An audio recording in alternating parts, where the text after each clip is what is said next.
It's the world's second largest economy and has its sights firmly set on the top spot. In this relentless race for development, China has been pursuing raw materials all over the world, sometimes raising questions about how far it is willing to go in order to obtain them.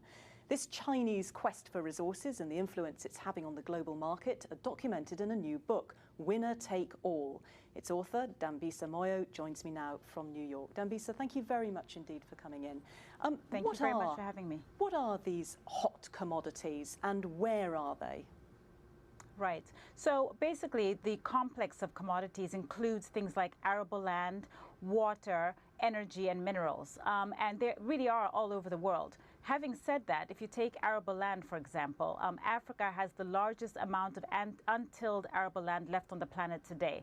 And that therefore means that the rush for resources is not only concentrated in places like Africa, but also in other regions of the world, South America, across Eastern Europe, places like Kazakhstan, Russia as well are included in that. And how has China managed to get a head start on everybody else? So in my book, I basically argue that there are three key pillars of the China rush for resources. The first aspect is what I call China's basically befriending the axis of the unloved. So these are regions that the Western countries have actually traditionally ignored in terms of investment destinations, places like Africa, Brazil, Argentina, Colombia, and so on. The second part is that they do have very deep pockets. They've got over $3 trillion of capital in foreign exchange reserves, and they are using that, some people would argue, are using that to overpay for assets, again, around the world. Well, to go back to then finally, one of the third part of this campaign is that China has become the marginal price setter for a number of commodities. Things like copper and coal, if you ask many traders today, they would argue that in those types of commodities, China is the marginal buyer and therefore the price setter for the resources around the world.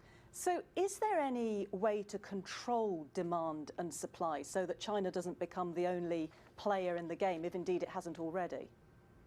Well, I mean, I think that the more important question is that what we're seeing from China is a clear delineation between their approach, which is very multilateral, very engaging, and I would say symbiotic in the sense that countries, both the host country and China, benefit from engagement. China provides them with investment capital, trade, and large capital flows that are used to support budget balances in these economies. And in return, these economies are happy for China to engage and to basically for them to mortgage off their assets.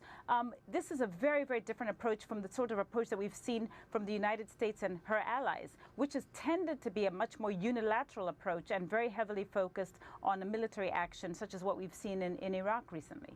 And of course, the United States and Western countries focus very much on China's human rights record, but it seems that these other countries where you have this symbiotic relationship perhaps don't focus so much on that.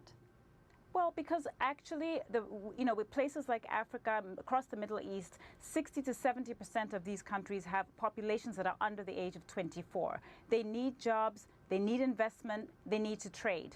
And unfortunately, because Western countries have traditionally ignored these regions, these economies have been backfooted. If you look across what has happened in the Arab Spring, and if you go back to glasnost and perestroika in the 90s, the fact of the matter is these are disaffected populations, especially young populations, where people are desperately looking for investment. And China provides that. And in that sense, I think that what we've seen is quite a big miss by Western countries over the last several decades. Dambisa Moyo, thank you very much indeed for joining us. Thank you.